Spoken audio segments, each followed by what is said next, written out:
Good morning, dear students. Now, today we will start with a new chapter, chapter 7, Equilibrium.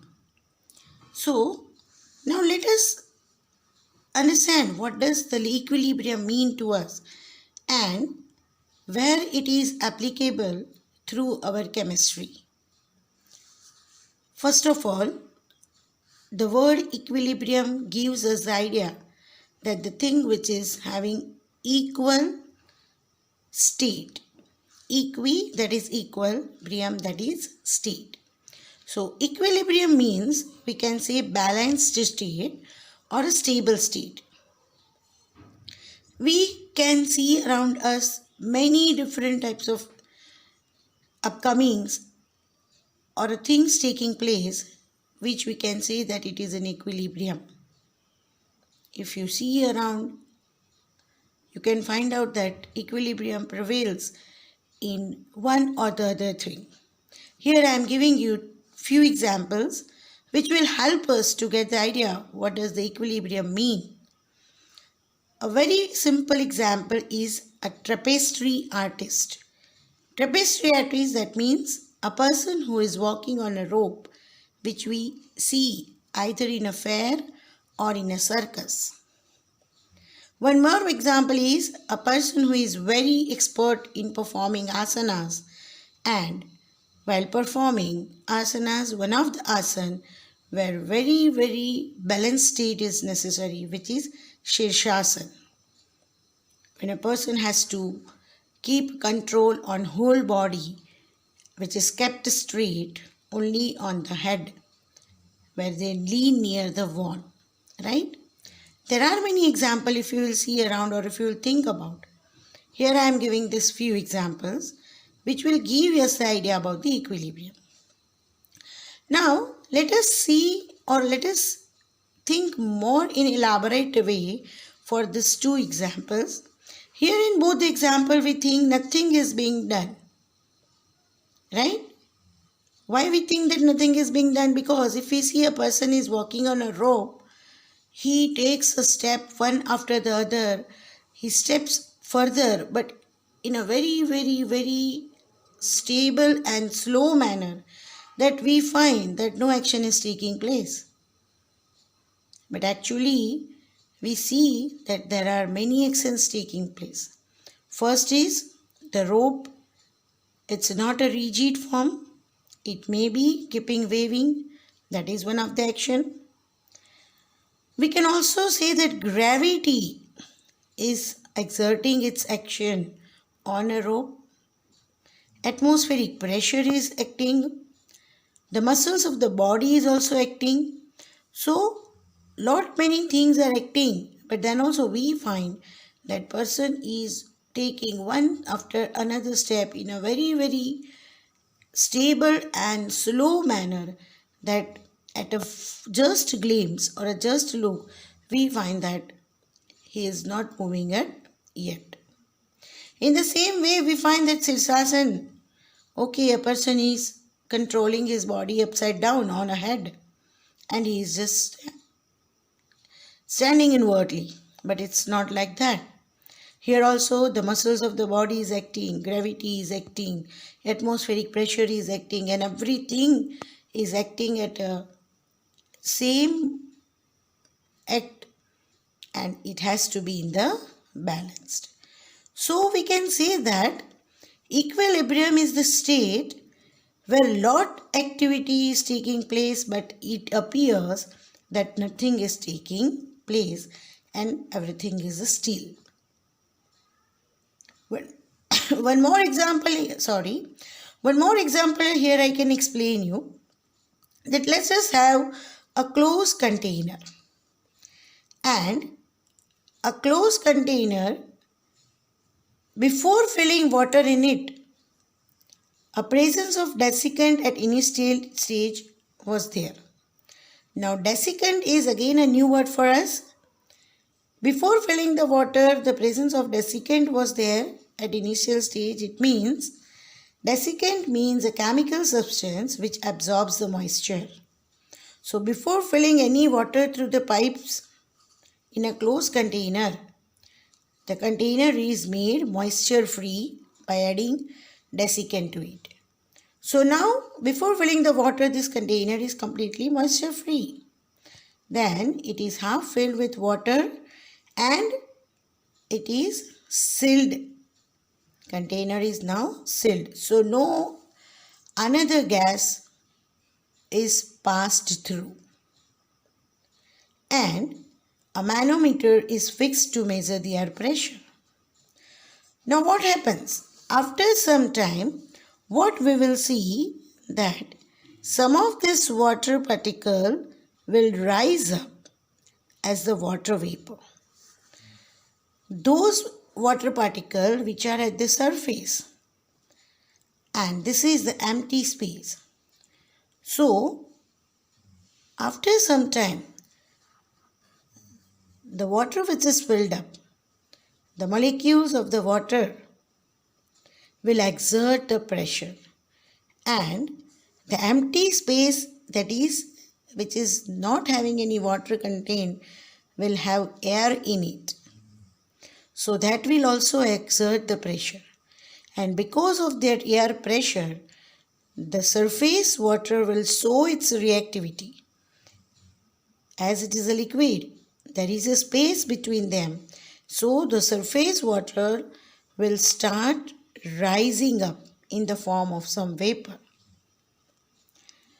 Now what happens? As they start rising up from the vapor, in a form of vapor, the molecules which are below it, they will try to come towards the surface, and they will also try to move above in the empty space. And because of that, what happens? They will exert more and more pressure and will try to struck the wall. As soon as they struck the wall will also exert the pressure and they may strike each other. As soon as they strike each other, what happens? Their energy loses. And as the energy loses, they will set back to the liquid form. At the same time, the surface molecules will rise up into the vapor form. At the same time, the vapor molecule, due to losing energy, they will stuck back to the liquid form. And so, initially, the change or some gradual change which was observed in the manometer, after some time, we won't observe any change over here. So what we can say from that? We can say that now the equilibrium is attained. So if we say that, okay, manometer is not showing much difference, or if it is showing a negligible difference, so what we will think? That everything is now stable. That is, it is in the static state. But actually, it is not in the static state. As I explained, that liquid turns to vapor, vapor turns to liquid, right? Molecules of water rises up and sets, which seems that static state is formed, but actually it is a dynamic state, right? What is dynamic? Dynamism means lot many actions takes place and yet it seems that it is in the equilibrium. Thus, at this stage, it can be said that water has acquired equilibrium with its water vapor. Then and only then, rising up as well as setting up both will be in the equal number of molecules, which seems to be negligible or no change in the manometer. So, from this we can say that, or it can be written in the form liquid double arrow vapor, where double arrow represents equilibrium state and water as well as water vapor in the container will be termed as equilibrium mixture. So, these are the few examples I am giving. If you observe around, you can find out lot many examples. Here one more example also we will discuss, which is related to our real life. So, the real life example of equilibrium is oxygen hemoglobin equilibrium, and carbon dioxide hemoglobin equilibrium. We know that our body contains hemoglobin, which is a very, very important factor. Hemoglobin picks up the oxygen from the lungs and take it to the muscles. And at the muscles, another equilibrium is established which makes it lose the oxygen and make hemoglobin back to take another oxygen from the lungs. See how far this equilibrium is taking place. Hemoglobin picks up the oxygen from the lungs. And the same amount of the oxygen which are picked, they are given to the muscles. This is at the same time the exchange of the oxygen from the hemoglobin by the help of hemoglobin from the lungs to the muscles. And muscles are also ready with another equilibrium state where it makes the oxygen to be loose from the hemoglobin and make hemoglobin free to move back to the oxygen to the lungs to take another oxygen again. And this is how the establishment of the equilibrium, not one but at a time more than one equilibrium is established, which makes it runs smoothly our functioning circulation of the blood. And so it's a complex situation because more than one equilibrium takes place. Also, it is important, otherwise reaching of oxygen through hemoglobin without chemical equilibrium won't be possible. And we can think how dangerous it would be. So this is our real life example where chemical equilibrium plays a vital role. Because why chemical? Because hemoglobin is rich in iron and iron is one of the chemical element. And the whole equilibrium of obtaining oxygen and giving it to the body parts in the form of cells to the muscles and circulation throughout the body, it is because of the hemoglobin containing iron, a chemical element, and so it is a chemical equilibrium. And this is why it is need for us to learn about the equilibrium. One more equilibrium here is carbon monoxide hemoglobin equilibrium. This equilibrium is little dangerous because hemoglobin is more friendly with carbon monoxide than the oxygen. So what happens if a person is carbon monoxide poisoned? That means if person is inhaling and the amount of oxygen is less during the inhalation, then instead of getting deoxygenated blood, that is blood containing carbon dioxide, it will be carbon monoxide, and then that person is termed as carbon monoxide poisoned, right? And at that time what happens? The hemoglobin will more stuck to the carbon monoxide because it is more friendly to carbon monoxide than the oxygen. And if this takes place, then the amount of carbon monoxide increases and hemoglobin will establish much faster equilibrium with the carbon monoxide. And as it starts forming more and more faster and faster equilibrium, then hemoglobin will get more and more stuck to the carbon monoxide, and ultimately with increase in carbon monoxide stocks, it may leads to the death because hemoglobin is not free now. And if hemoglobin is not free, it is stuck to the carbon monoxide, then how the oxygen will be trapped from the lungs without the hemoglobin.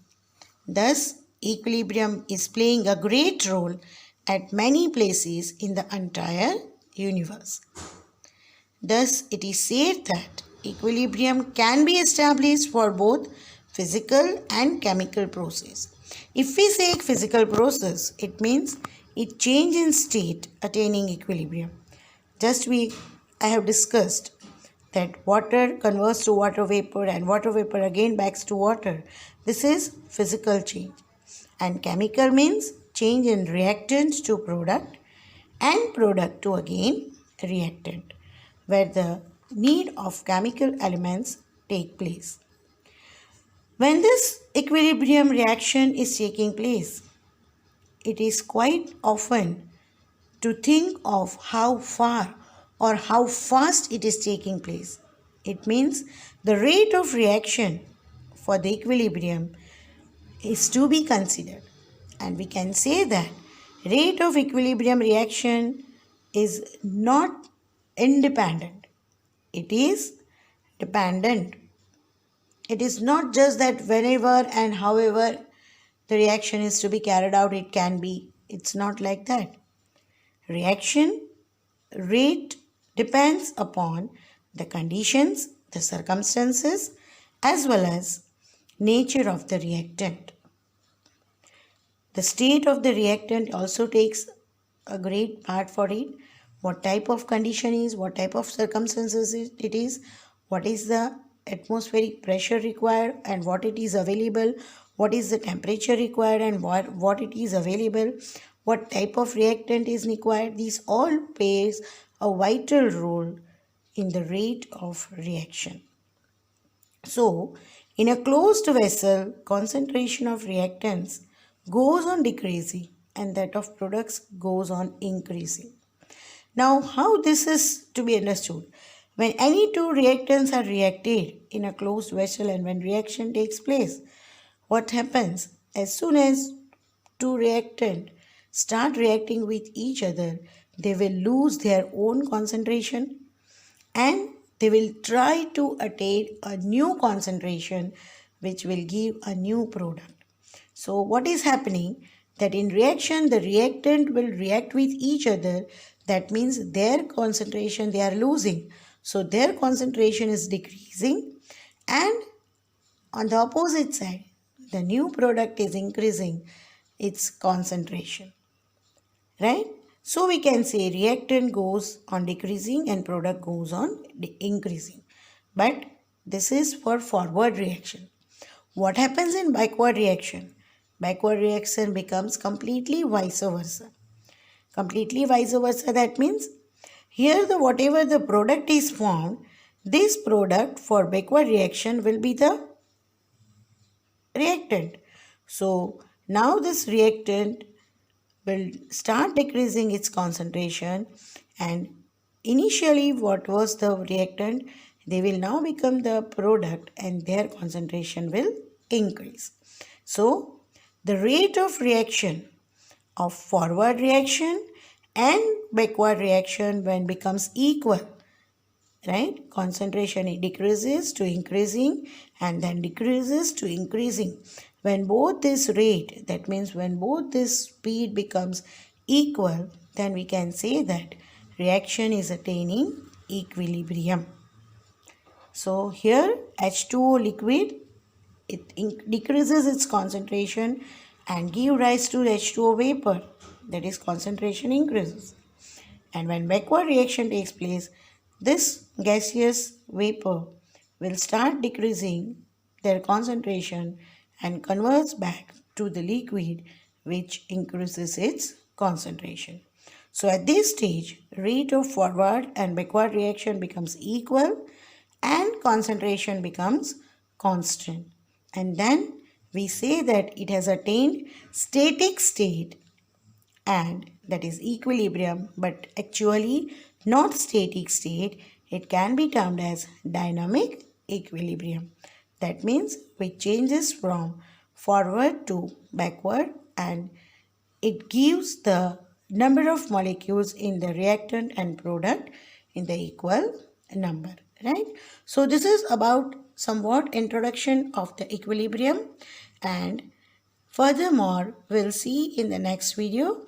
By the time, thank you.